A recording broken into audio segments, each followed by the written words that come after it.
Chinese President Xi Jinping had stern words for President Trump about Taiwan during their meeting.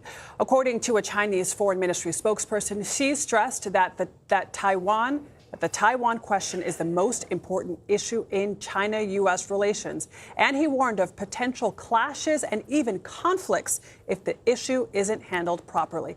Let's bring in Eyck Freymann. He is a Hoover Fellow at Stanford University and also the author of the new book, Defending Taiwan. So it seems like this is really the first time, Eyck, that Taiwan has really been on the negotiating table, because the president himself said that he would reconsider. He'll think about the agreement to provide Taiwan with more arms or funding for arms. What is it that China wants specifically? Because it's, I think, a long shot for the U.S. to support China's stance on Taiwan. China is feeling confident, and they want to see what they can get. If the president is willing to sell Taiwan for soybeans, that's a deal they'd be happy to take.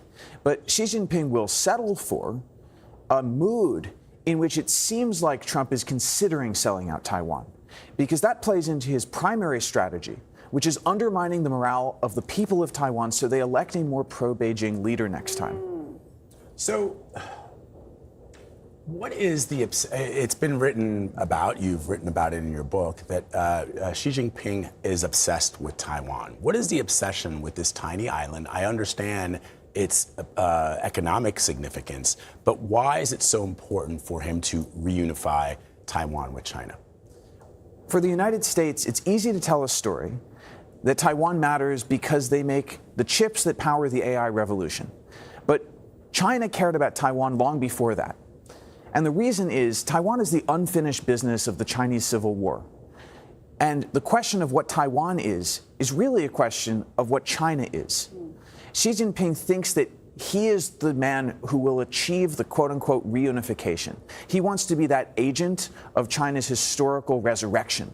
And he sees the United States as standing in the way. And you're talking about 1949, when the nationalists in China fled to Taiwan when Mao took over. Let's talk about the importance of semantics to the Chinese government, because what they want here is really a change of language in terms of the U.S. posture toward Taiwan. Explain that to us. Well, the current government in Taiwan says, we won't declare independence, don't worry about that, because we already are an independent country called Taiwan. And that makes Beijing uncomfortable. They won't negotiate with the current leaders in Taiwan. The democratically elected leaders. The democratically elected leaders.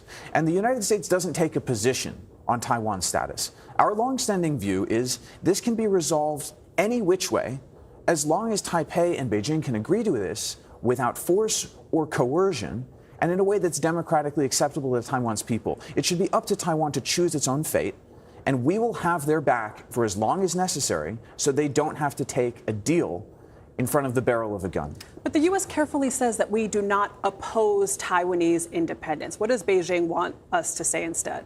Beijing wants to say that we oppose Taiwan independence as opposed to we do not support Taiwan independence.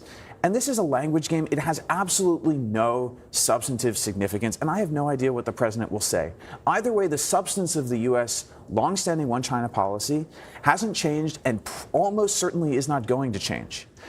So, full disclosure, I have in-laws who live in Taiwan. But the question for me is, I understand that there are some political members of the political class in Taiwan who would like to see rapprochement with Beijing. So could we see a reunification that doesn't happen with violence? And what is, to the average American who is watching all of this play out, and they're dealing with the things that they have to deal with here, domestic issues, it might be hard for them to understand why the United States would be willing to risk blood and treasure to defend Taiwan. Help them understand that. Well, Taiwan has to choose its own fate. And some people in Taiwan believe that the best way to reduce the risk of a crisis is to do diplomacy. And I think that's a legitimate position to hold. What the American people should understand is that if Taiwan is forced to capitulate with a gun to its head, this will have a chilling effect on the entire politics of the region. It will lead to China seizing control of the commanding heights of AI, and it will give China the leverage to extort our trading partners and our allies, and eventually to dominate the region and use that to go after us in our hemisphere. This is about what kind of century we want to live in. Why is, just bring it back to the language, because I find this so fascinating. Right. Why is... Well, because the Chinese care very much about language. Why do the Chinese care so much about language? What is the mood that they're trying to shift? Why does the language matter so much to them, how the U.S. verbalizes, our position on Taiwan? Because the fundamental question for China is whether there is such a thing as one China and Taiwan being part of it. And their narrative, which is part of the legitimacy narrative of the Chinese Communist Party, is China has been divided for 100 years because of intervention by hostile foreign forces. First, the Japanese colonialists, and then the Americans.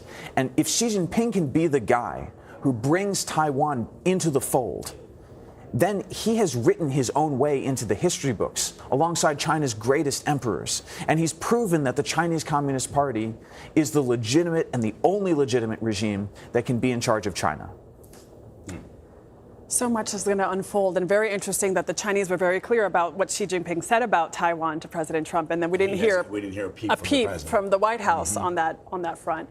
Eyck, thank you so much for being here.